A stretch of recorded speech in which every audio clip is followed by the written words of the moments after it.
Almost all of us have seen them in medieval movies. Shining white stallions, jet black friesians with long flowing manes, and lines of charging steeds. Horses are central to our image of the Middle Ages, which makes sense, as they were pivotal to daily European life for centuries. One pervasive image throughout media of the Middle Ages is the large armored draft horse, feathered legs and all. Some believe that only draft horses were strong enough to carry the heavy armor and body weight of the knights of yore. Others call this into question. What did horses truly look like during the Middle Ages? Well, saddle up and stick around as we answer this question and more. Welcome to History from Horseback.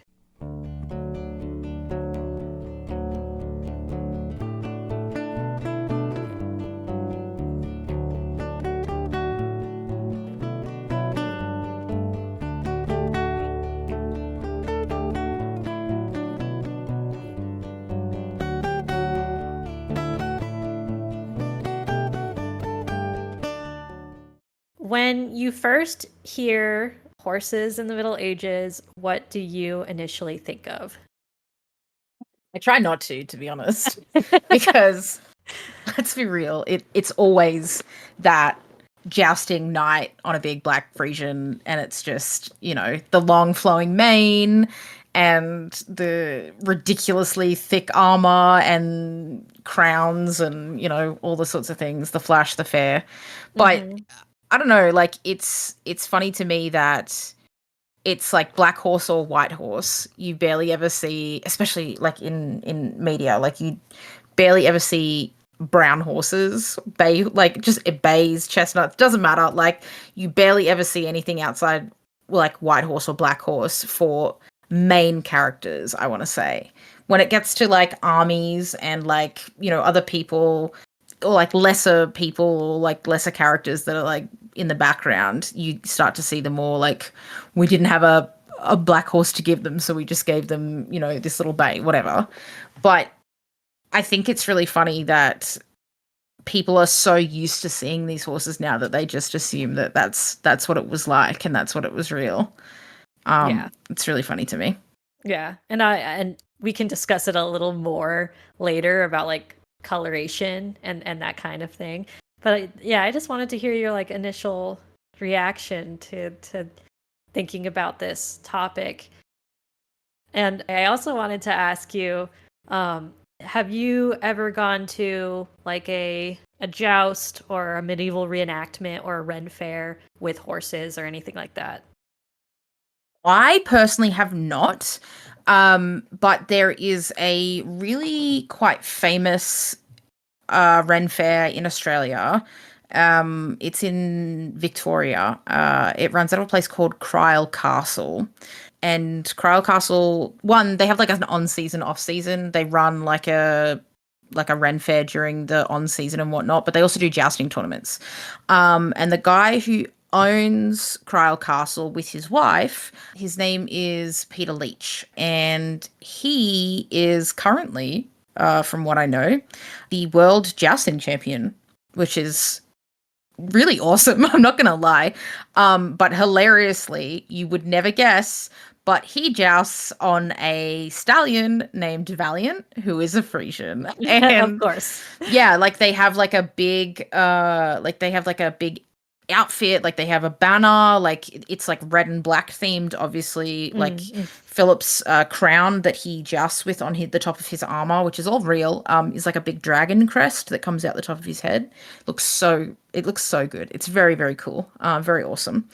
But he has been the jousting champion for quite some time now. I think a few years in a row at least, unless he was dethroned in the past few years, and I just haven't been keeping up with current events. But I always thought it was funny that an Australian holds the world jousting title, especially because I did not know that. Yeah, we don't really have like any history with jousting or the Middle Ages, so like not in the same way that Europe does, anyway. So.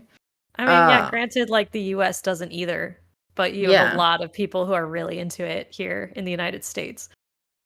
Yeah, and I think it's definitely one of those things that people are getting more into in Australia. I think Ren fairs are in places when you know where to look for them, but I think just in general, or like where in the part of Australia that I live in, it's much less common to see Ren fairs, or maybe it isn't for people who are in those spaces and whatnot, but I personally have never seen one advertised in the town that I live in. So Yeah, I'd say it's kind of similar in the United States. Like, I remember there was this thing that it was just called Medieval Times. Rather than the Ren Fair, it was like a reenactment, and they had performers, and it was supposed to be kind of fun, but also educational. And so it was a thing that some schools did for field trips. So we would go to medieval times, and I remember, this is kind of a sidebar, but they also had like a little museum of medieval torture devices. oh wow, that would have been fun. Which was pretty crazy to be at like a middle schooler and walking through this museum of just like these really intense torture devices and finding out what they're used for. And that was the first time I actually got like a little bit sick to my stomach thinking about something Oh wow. that, like, just thinking about something that would be done to another person. Yeah. So that was like a sidebar that like low key traumatized me, but also totally got me interested in morbid stuff. But the reenactment was supposed to be like a tournament that the different knights were doing for the king. And each knight is representing a different group in the stands. So it was like a different school, basically, has their knight that you cheer for. And I just remember some of it would be on horseback, so they had these horses, and they were doing like jousting on them, which was very impressive. Oh Like yeah. as a kid, It's also like especially so physically demanding. Also, yeah, just a clarification, I was wrong. His name is not Peter. His name is Philip Leach. Not Peter. But yeah, Philip. he also did not win in 2023. He lost to someone named Michael Sadder, or Sadie, maybe. I can't pronounce that. But looks like he hasn't won for a while. But it was in the championship jousting tournament was held in Romania in 2023. Wow, that's cool. That's a really cool location. Yeah, I don't know if 2024 has happened yet. But yeah, Romania. Wow, what a great place to have it. Holy moly. So there's still time to learn jousting in Yeah, 2020. and figure out where it's going to be in 2024, and I guess we're just going to we're going to book our tickets, and let's see how it goes. So before we get too much into this, I want to start just by quickly touching on our sources for today. So rather than listing out all of them, basically I looked at a lot of different European and British museum archives. And then I also referenced the YouTube channel called Modern History TV, which is hosted by a historian and medieval reenactor who has a couple of horses who he has trained for medieval reenactment. So what I kind of did was tried to make this almost like a choose your own adventure episode. Oh yeah, okay. Rather than just me spewing out a bunch of information.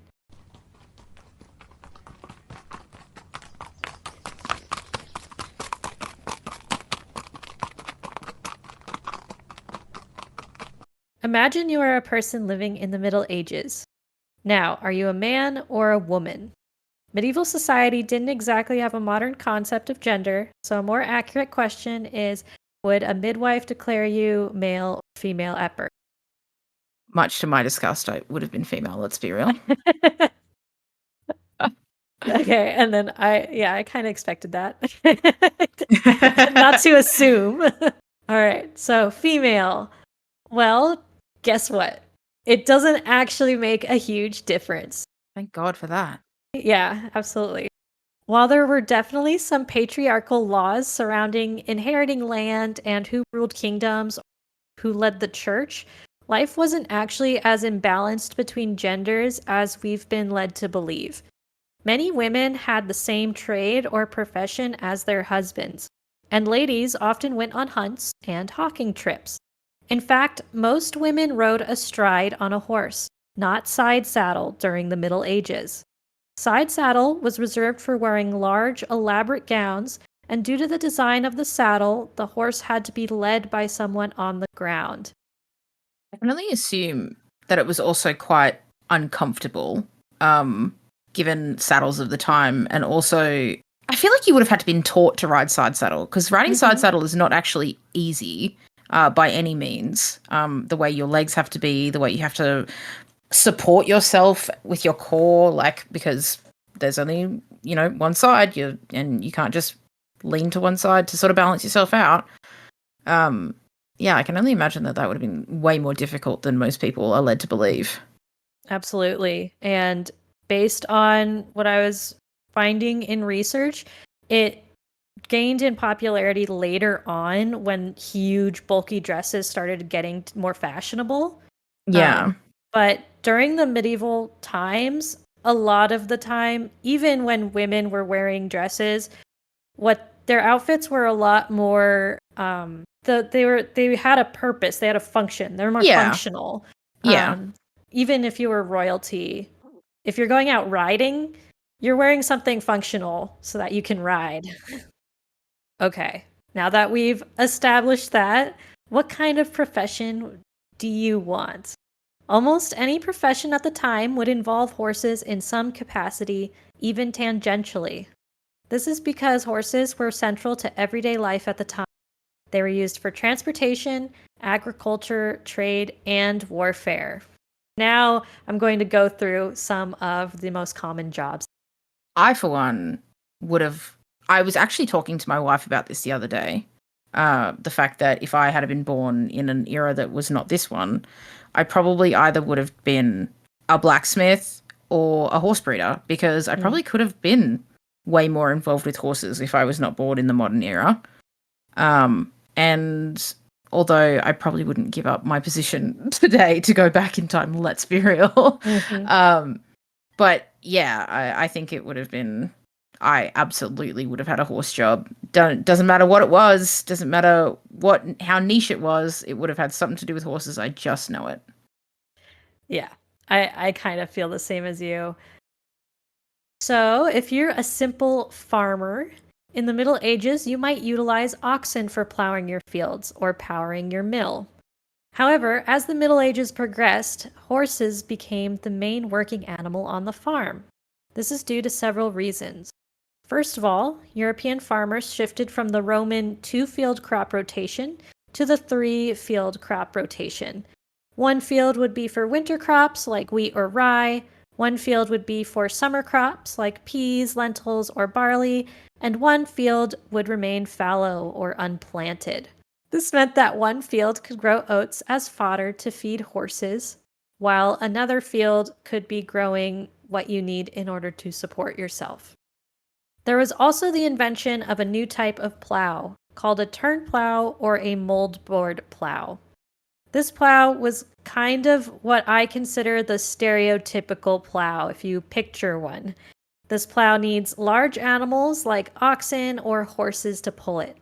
Horses are more efficient and can plow an entire acre in a day versus the half acre an ox can plow in a day. And I can only imagine that the horse would be probably a little more easy to work with than an ox. Let's be real. You're probably right. And finally, the horse collar arrived in Europe from China in the 9th century. This collar is specifically designed to allow the horse to have freedom of their shoulder and neck movement so that they can pull using their hindquarters. Basically, it allows them to pull more weight without harming their bodies versus wearing yokes or breast collars. Okay, maybe farming isn't for you. Perhaps you live the peaceful life of a clergyman. Because you can read and write, you may be tasked with recording the pedigrees of horses that are bred in your area. Or maybe you are a hackney man, hiring out horses to people who don't own any. Or you're a horse dealer, also called a horse courser, who actually buys and sells horses. You could also be a farrier, distinctly separate from a blacksmith, who makes horseshoes, cares for the horse's hooves, and even provides veterinary care for horses. If you are a particularly good farrier and of middle or high class, you could become a marshal. Marshals in the Middle Ages were responsible for horse care and management. They often were farriers, but also often had knowledge in warfare. I thought this was particularly interesting because we still see some of these jobs today, or at least some of these job titles. Like we see marshal, but nowadays marshals much more seem to be involved law enforcement. Exactly. Yeah. So that warfare has obviously stuck along the way somewhere, and they've ditched everything else and given it back to people who have the name farrier and veterinarian specifically. It just seems that, like, as we went through in time, the things that people used to do that were all encompassing split into their own. As we learnt more about those things individually, they split into their own things and became specialists for each individual thing, which makes sense. Like, as you get to know more about one particular, the more we learn about horse hooves and how they work and how they can be cared for as a farrier, like, you only really have the time to dedicate to that specific role rather than also being a veterinarian and also knowing about warfare and also, being involved with everything. So it checks out. Yeah. All of those jobs are fine, but there's one medieval job that most people covet: the knight. Now, the knight had many roles, including protector, warrior, landowner, diplomat, and more. But the knight was first and foremost the ultimate horseman. A knight was expected to be an expert on all things horses and horsemanship. I would have made such a good squire for a knight, just saying. Yeah.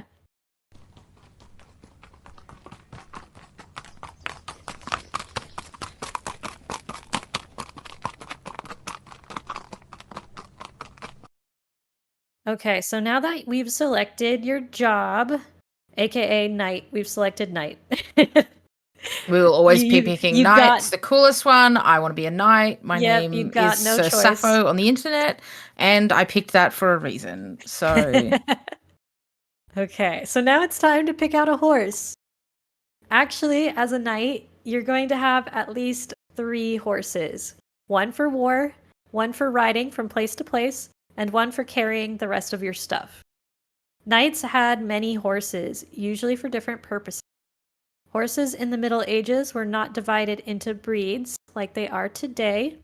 Instead, they were based more off of what role they played, their sex, their gaits, their color, and how expensive they were. The higher status a person was in the Middle Ages, the fancier their horse or horses. So there were quite a few horse types to choose from. The Rouncy was an all-around horse that could perform most any job decently. They were relatively inexpensive, hardy, and not very tall, but they were capable of carrying a rider or pulling weight when needed. Rouncies were generally owned by the middle class and were good workhorses. The most similar horse breed we can compare them to today would likely be the Welsh pony. And all the sections that come with it.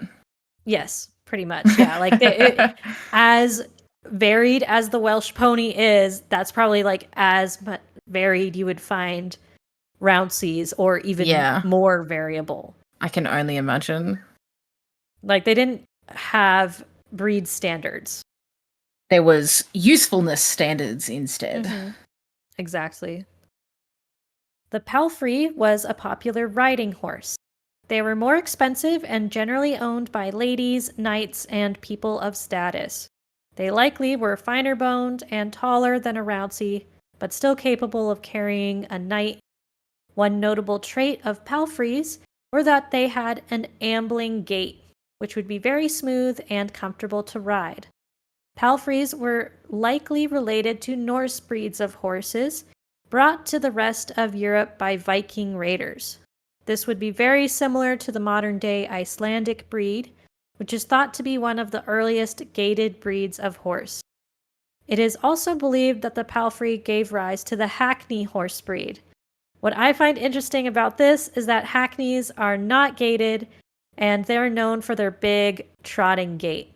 It seems that when hackneys grew more popular for pulling carriages, a smooth gait was no longer as desirable as a big fancy trot.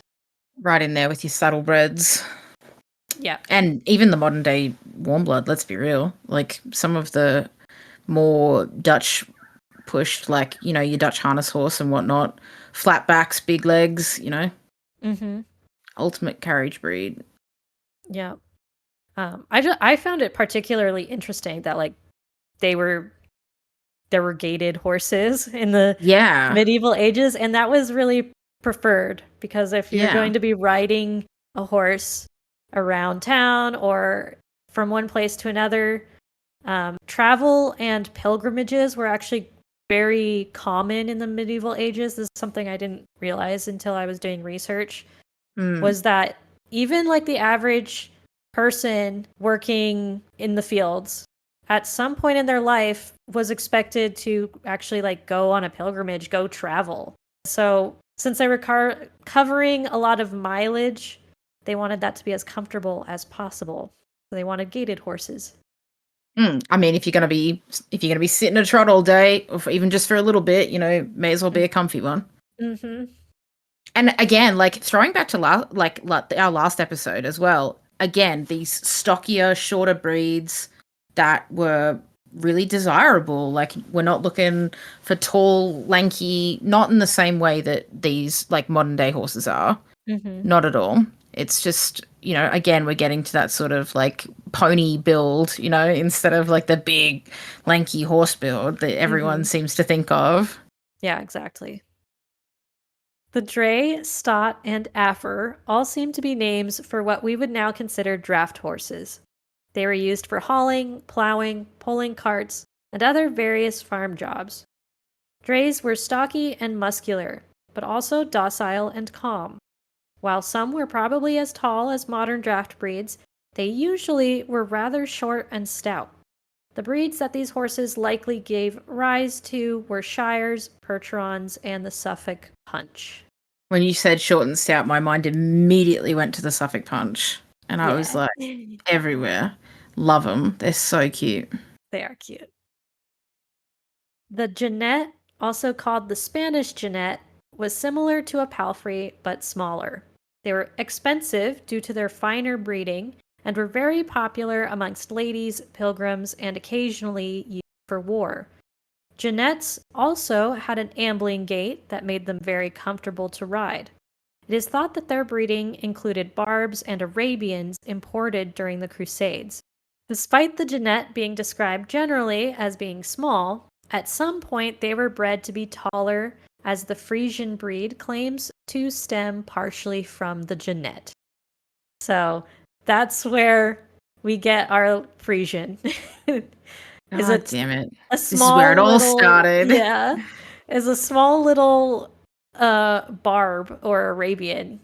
So That kind of checks out because it like would make sense where the Frisians got their flashy movement from, or why it's like so desirable in the breed, you know? mm-hmm. It's just funny No. to me because like Frisian is like a light draft, Yeah, basically, 100%. right? And I wonder whether that's because people are, or like, I wonder whether that's why people are so enamored by the Frisian sports horse and why more people are breeding Frisian sports horse versus pure Frisian. I think, like, especially in the Americas, like, the Frisian sports horse has been far more popular than the base Frisian for a while now, at least, or at least when I've been looking around and from what I've seen, I see far more Frisian sport horses than I do regular Frisians. I also know that there was a bit of drama that happened about them because the Europeans were being like, oh, you're kind of killing the Frisian breed by, making them into sports horses, and they aren't true Frisians and they don't look right, and people complaining and stuff, when in reality it's just another cross that, is bred for a job, and people really like them. I feel like part of that too is that in the United States we love our flashy horses. Definitely. We like so the while, I think every horse person likes, a nice black horse, like a shiny black horse. At the same time, I think especially in the United States, we're like I want it to be other colors, though. Yeah, 100%. Like, I don't know where the Pinto warm blood started, but I guarantee you it wasn't in Europe. Because if Absolutely. you show a Pinto warm blood in Germany, you will get scowls. Like, people do not like them. They think that they are weird crossbreds that have no business being fancy, flashy colours. And to that, I say, where is your sense of fun? Everything can be cute. And it doesn't matter. But again, it also introduces people who breed for colour. And I'm always very, very cautious and critical of those sorts of people. But at the same time, there's bad eggs in all of them. The hobby was like the Irish version of a genet. They were used commonly in Ireland and Scotland as riding horses and light cavalry. The hobby is described as being quick, agile, and light. Their breeding is said to stem from the Barb, and nowadays the Connemara breed is thought to come from the hobby. The Sumpter was a pack horse, the most inexpensive of horses. The Sumpter was plain and small, but strong and hardy. The Courser, or Charger, was one of the primary types that a knight would use. Coursers were used as light cavalry. Light cavalry relied on speed and was generally involved in raiding, reconnaissance, skirmishing, patrolling, and carrying messages. Their riders wore light armor, and the horses rarely wore barding. Coursers were fast-running, hot-blooded, and brave horses. Their best comparison would include breeds such as Arabians, Turkomans, and the modern thoroughbred. That makes sense. I mean, Dave, you got back into your introduction of like long-legged, elegant horses. This is obviously this is probably as well where modern media gets most of their inspiration from. The destrier was also called the great horse and was the archetypal knight's horse. These expensive and uncommon horses were reserved for knights and royalty. The destrier was commonly a stallion, which was desired by Europeans in warfare because they considered stallions to be brave and strong. The destrier was muscular, but not necessarily very tall, and not what we could consider a modern draft horse. Destriers were used as heavy cavalry. Heavy cavalry relied on power, with riders charging into battle against infantry. Not only did the rider wear heavy armor, but oftentimes so did his mount. Destriers were also used in tournaments, where knights showed off their skills in battle and horsemanship. Quite a bit of debate has gone into what breed destriers were likely most similar to. For quite some time, it was thought that knights and crusaders rode heavy draft horses into battle. However, this has been greatly disproved. The general consensus now is that they likely were similar to what we now call a Baroque-type horse, such as an Andalusian, Lusitano, and Lipson, but not as tall as these modern breeds. Not as tall, but still all that neck. So much neck. Yeah. What they don't have in leg, they made up for in neck, because why not? Put a bit more on. I wonder if medieval horses, like medieval destriers, had the same problem where sometimes their crest falls. Where it gets like too much of that like fatty. Yeah, too much of that fat cap and it just straight over. I wonder if they ever had that problem. I would assume not, probably because they weren't as exaggerated as they are these days. Yeah. But I would be very interested. Yeah, I'm not sure. I mean, the reason they wanted that crest was that they just thought that meant a very muscular horse. Mm-hmm. So they were just after the muscles. Yeah. And it was interesting, like seeing like, okay, Europeans like, oh yeah, big, muscular, brave, and strong. But that was mostly in Europe. Like at the same time, in other parts of they actually preferred mares. Yeah, it's funny to me as well that like, because you think of when you move towards like the Wild West, you think of the vaquero, and like the vaqueros basically exclusively rode stallions, for the exact same reason. They're brave and strong, and they take nothing, and they're super great. Like very rare to see a Vicara riding a mare, which is sad because the girls have a lot to give, you know.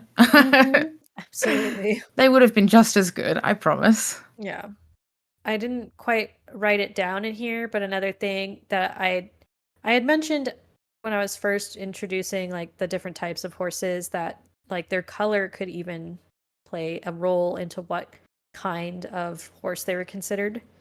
Mm, And so like and we had mentioned you had mentioned colors earlier, and there's actually is a little bit of something behind that. The more kind of uncommon the coloration, the more royal that horse was thought of being. Like the yeah. more expensive, more rare that horse was. And so, yeah, typically knights, ladies, royalty, kings, they were the ones who were going to be riding gray, black, or have a lot of dilutions, like Perlinos Oh, and whatnot. yeah. Double dilutes, your Yes. buckskins, your smoky blacks. Yes. Yeah. It's not to like bring this back to Game of Thrones again, but it was very funny to me in one of the scenes in the first season of House of the Dragon. They go on a big hunt after an elk. And the king has like an entire parade of knights with him. You know, he's got his King's Guard with him. And all of the King's Guard are riding white horses, with the exception of a few people on black horses. But the king himself is riding a chestnut. That's And I cute. thought that was really funny. Like, they've obviously made him stand out. Like, they've obviously done it on purpose because Mm-hmm. he has a horse that no one else has. You know, the more common people have bays, and then, you know, his Kingsguard have the black and the white horses. And then he has this chestnut that just stands out like a sore thumb. Like, it's not even that bold or big. It's just a chestnut horse. But because Mm-hmm. no one else has it, it looks like it's more significant, and he makes him stand out. And they've obviously made that decision to do that Mm-hmm. because not a lot of the other horses in the show are chestnuts. But yes, I thought it was very funny. He then also goes on later in the season. He goes on to tell a story about, you know, a great mare that he had that was, you know, that got out and, you know, mated with a stallion, and she had the most gorgeous chestnut foal. And it was very strange. Blah blah blah. But yeah, I thought it was very funny that he was also riding a chestnut out of all of the people, you know, because Yeah. most of the guards, like most of the King's Guard in and the big knights in Game of Thrones, always a Frisian or an Andalusian, Yeah. like grey Andalusian, black Frisian. That's about it. Like, doesn't go Yeah. much further than that. Yeah, that is funny. Because like, when I'm thinking of fantasy medieval stuff, I go to Lord of the Rings because that's Yeah, my go-to. And it is kind of similar in there where they have like the maras, a breed of horse brought from Elvenhome to Middle Earth. So they're not from Middle Earth. It's a special breed of horse. hmm. And so, and like I've noticed that they tend to be gray horses or Yeah, double dilutes. And I think that is that whole thing of where they're supposed to look more regal. They're supposed to look yeah. more otherworldly. Almost. It's very striking as well. I think Mm-hmm. as well when they're in the full armor and barding, and you know, they've got a knight on them that's got a color scheme as well. Like, it's very striking to come out on these grey horses that just Mm-hmm. look like Snow White in the right light, especially when, Mm-hmm. you know, it's been tweaked and changed and stuff to make it look exactly that way, you know. Even in like fantasy series like Wheel of Time, that was done by Prime. I think it was an Amazon series, yeah. Moraine is one of the main Aes Sedai, and her horse, his name is Al Dieb, I think it is, and he's a grey horse, like very obviously a grey horse. Yeah. And I will be the first person to put my hand up and say, don't know how she was described in the books because I know it's based on books, but it is supposedly a white mare, and the horse that they used, it's funny because in the series they used a grey horse, obviously, but he's still got she still had quite a lot of dappling on her, so she was still quite grey in Mm-hmm. this in the TV series instead of like that stark white. Like Mm-hmm. I've done all my greying out. But yeah, I mean, same sort of thing. Again, like another person who's considered like a quite high royalty character riding a white horse slash Mm-hmm. grey horse. You know. Mm-hmm. That was actually something I kind of appreciated in like Witcher, is that Roach is just a little chestnut mare. Yeah, yeah. Rest in peace, Roach. We get an Uh, F in the chat for Roach. yeah. Really sorry, buddy. And I mean, obviously that's from the games, but Yeah, and there was a fantasy film, or like there was a medieval like show or movie that came out recently, and like everyone lost their minds because they had a Cremello I think that in it. was that Rings of Power? It might have been, Because that yeah. she had, I remember that Galadriel has a Cremello, and I'm like, oh yes, because I just feel like elves having a Cremello would make so much sense. Oh yeah, for sure. Like if anyone was gonna have a double dilute as like their main horse, it would be elves, right? Like Yeah. the blue eyes, like the ghostly look. 100%. Yes, it was absolutely Galadriel's horse that everyone went wild over. Yeah. I've just looked it up quickly, and what I'm seeing, yes, everyone was losing their goddamn mind over it. The only difficult part about that would be finding two Cremellos that looked quite similar, because Mm-hmm. I feel like it's easier to tell the difference. Like, I I think feel like that's it's easier to why. tell that, yeah, like the, yeah, I like it's obviously for people like us much easier to sort of like look at them and be like, this is two different horses. Mm-hmm. And for the untrained eye, it would probably be harder. But yeah, that's obviously why they are so, accustomed to using greys and black horses, because you really wouldn't tell the difference. Let's be real. Yeah, like I think especially with Frisians, like I've read Mm. that one reason why they're in like everything is because they're very smart, very trainable, and like most Frisians look like each other. So Yeah, you just can little have multiple, duplicates. yeah. So you can have multiple to do different things, different shots. Mm.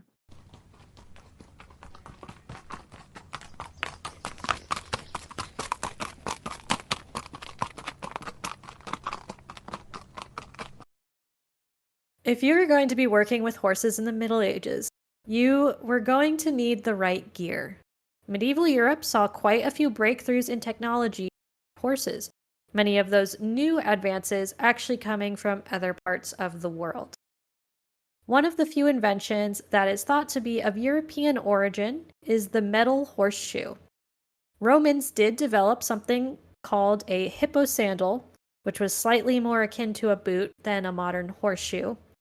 The purpose of the horseshoe is to protect a horse's feet from the wear and tear of stone roads and hard ground. Having horseshoes that were nailed to a horse's feet allowed for the shoe to stay on the horse. Saddles with a solid tree were of Roman origin. Beforehand, soft saddles and blankets were more commonly used to protect the rider's legs and the horse's back. What a saddle with a solid tree allowed was a greater comfort for both rider and the horse. The rider didn't have to work quite as hard to stay on the horse, and the weight of the rider was more evenly distributed on the horse's back. In the 12th century, the high-sided war saddle came into use. This allowed for heavily armored soldiers to ride without falling off as easily. In addition to a saddle, many knights used barding on their horses. These were covers, blankets, and armor that could be used for protective or decorative purposes. As jousting and other tournaments grew in popularity, horse barding became more decorative and elaborate. Bridles and bits already existed by the time the Middle Ages began. The most commonly used bits were snaffle bits and curb bits. It seems that headwear was pretty simple up until the 13th century, when more elaborate headstalls and two rein systems came into use. I thought that was pretty interesting. We kind of think of like, when we think of different reining systems, like having two rein, larger bits, and that kind of thing, I think we kind of think of, well, we've always done it this way. It's been since forever. Mm. But it's not necessarily. It came in like the late Middle Ages, and it really just stemmed from having a horse that maybe wasn't like listening to you in the heat of battle, Battle, yeah. And you don't which really have a choice. exactly. And they really needed that the ability to sort of, obviously the two rein system for two different things, like head up, head down, head side to side Mhm. sort of thing, and Mhm. gives more clear cut instructions for a better trained horse. But with more elaborate gear comes more elaborate training and more elaborate, instruction to the horse that the horse Mhm. then has to learn to understand. Wild to me that two rein systems started in the 13th century. That seems so early when I think about it. And I know that Mhm. realistically speaking, it's not.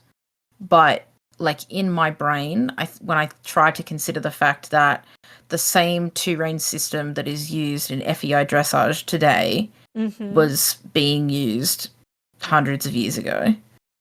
Now, this wouldn't be a discussion on medieval horse history without mention of the Great Stirrup Controversy. No, it would not.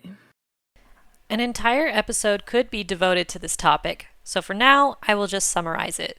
Stirrups are thought to have first developed in China, then to have made their way over to Europe around the 8th century. The advantage of having stirrups on a saddle is that the rider can better balance when riding, especially during warfare. A historian named Lynn Townsend White Jr. proposed that the arrival of the stirrup into Europe corresponds with the implementation of heavy cavalry or shock troops in warfare. According to White, the use of heavy cavalry is what prompted the implementation of feudalism. Boiling this down to its most basic, the knights who fought as heavy cavalry then received land as rewards from their ruler. And according to White, the use of stirrups is what led to the implementation of heavy cavalry. Quite a few historians criticize White's hypothesis and believe that the entire concept oversimplifies the politics of medieval Europe at the time. These historians argue that stirrups are not what led to the invention of heavy cavalry, as armed knights existed before the widespread use of stirrups. They also argue that it is more likely that other political changes are what led to the popularity of cavalry in medieval warfare. Archaeologists and historical reenactors argue that stirrups play much less of a role in keeping a knight in the saddle, and that the high cantle of a saddle is far more important. Personally, I tend to also disagree with White. I feel that most things happen due to a variety of factors working together, and we can't attribute the invention of feudalism to one single piece of technology. I think it's an insane sweeping statement. And like as much as I so want to believe this theory, because it's like so wild to say that out loud, that like we introduced stirrups and then became feudalism. Yeah, like it's I also like tend to err on the side of like, a bunch of different factors came in time, like right place, right time, and the perfect mixing pot, all these factors combined to create this. But I will say that had some effect. Like it's one thing to believe that the stirrup caused, shock combat and heavy cavalry and whatnot. It's another to say it led into feudalism.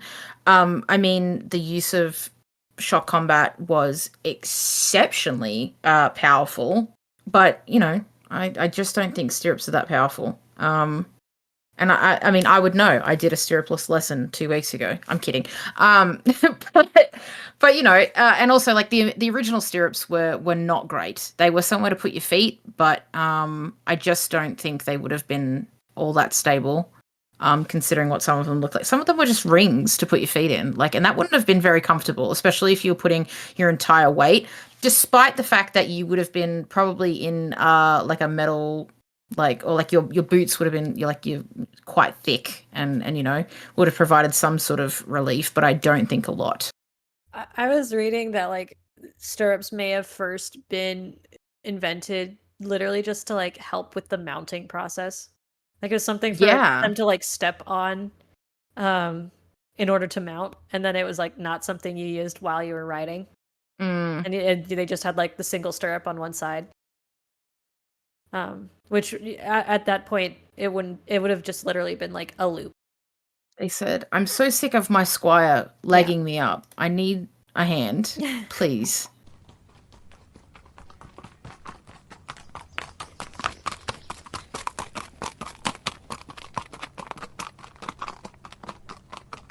Now that we've discussed the topic of equines in the Middle Ages, what do you think about media that portray medieval horses? Do you find a majority of it to be accurate? What do you feel are the precursors to your favorite horse breeds? I know for me specifically, like, I will never be able to get through media without being picky about it. And that's just a burden that I choose to bear, to be honest. Same. And something that my wife and my sister really loathe, me sitting next to them in a movie going, that's not right, halfway through. do Or the being same like, why is there another Frisian on the beach? Like... The only time your Frisian should be on the beach is when it's your Frisian and you're taking them for a ride at the beach to have fun, okay? If I see another Frisian in a movie running down the beach, I don't know what I'm going to do with myself. I challenge media companies and movies and TV shows and video games to include specific breeds of horses instead of just generic black horse that looks like a Frisian, or give them a reason to ride a certain breed of horse, you know? If they come from a desert nation and, you know, something that's similar to the Middle East, give them Arabians. If they, you know, come from somewhere like Europe, give them big warm bloods, or, you know, sub-draft breeds, like, or Baroque ones or anything. You know, be a bit different. Mm-hmm. Step outside the box. Have some fun. I know ponies aren't badass, but Most people can rode be. ponies, and yes, they Yeah. they can be badass. The Mongolians destroyed nations. They did. On the backs of ponies. They did. What's wrong with a knight on a Welsh Section D? What's wrong with that? Nothing. Absolutely nothing. I want to see a pony decked out in full jousting decor the whole way. The whole thing. God. Imagine like a Shetland. Oh, that'd be so cute. I dig it. I'm down for it. I want to see everything of that sort. I want all of them. I just wish more people. That's really my thing to go off. Like, in all seriousness, like, that's my one thing that I would love, is I would love more shows and more movies to just step outside the box a little bit, be a bit more daring.